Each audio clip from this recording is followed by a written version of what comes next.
dimanche, les Saint-Sanais fêtaient le chou de Saint-Saëns, longtemps délaissé au profit d'autres variétés.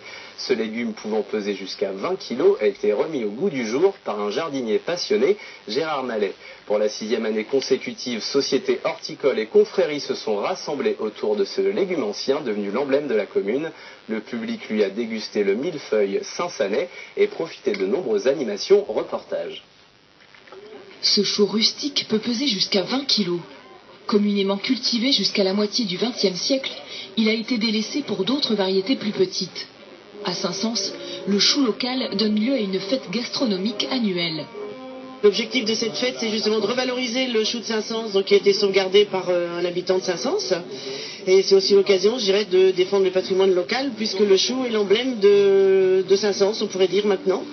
Et donc tous les ans, c'est l'occasion de rassembler à la fois les habitants, les commerçants, les écoles. L'habitant qui perpétue la présence du chou de Saint-Saëns, c'est Gérard Mallet. Ce jardinier passionné n'a jamais abandonné la variété locale. Je suis rentré chez le maraîcher du pays à 14 ans, j'ai appris le métier et c'est lui qui m'a confié les graines et il m'a dit surtout ne perds pas cette variété parce qu'un jour de nouveau peut-être qu'on la recherchera. Donc j'ai conservé ça, je l'ai toujours eu chez moi. En 1992, il y a eu le sommet de la Terre à Rio où les chefs d'État ont signé une convention en disant qu'il fallait rechercher toutes les variétés anciennes, potagères ou fruitières, enfin toutes les variétés qui existaient. Et à partir de là, on a recherché et voilà, le chou de Saint-Saëns est remonté. Depuis, Gérard Mallet envoie régulièrement des graines dans la plupart des départements français, mais aussi à l'étranger.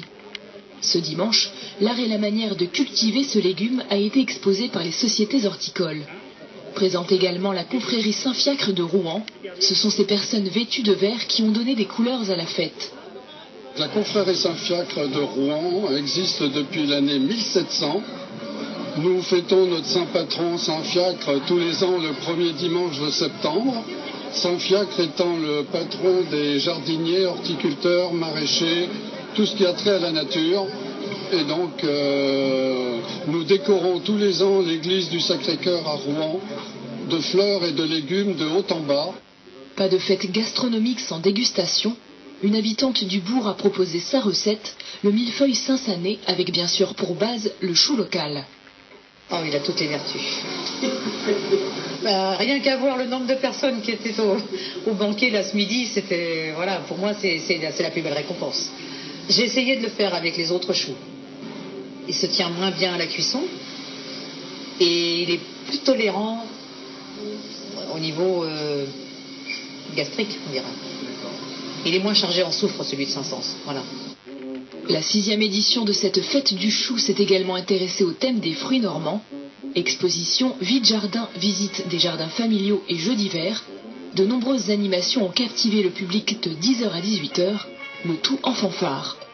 C'est une ambiance très festive. Et l'année dernière, j'ai eu le plaisir de prendre des choux qui sont arrivés à maturité et qui vont bientôt arriver dans notre assiette comme le menu que nous avons eu ce midi. C'est très pédagogique aussi par rapport aux espèces cultivées, aux pommes, etc. Il y a un partage et pour moi c'est une journée fédératrice et je suis très heureuse d'être là. Rendez-vous l'année prochaine pour la prochaine fête du chou.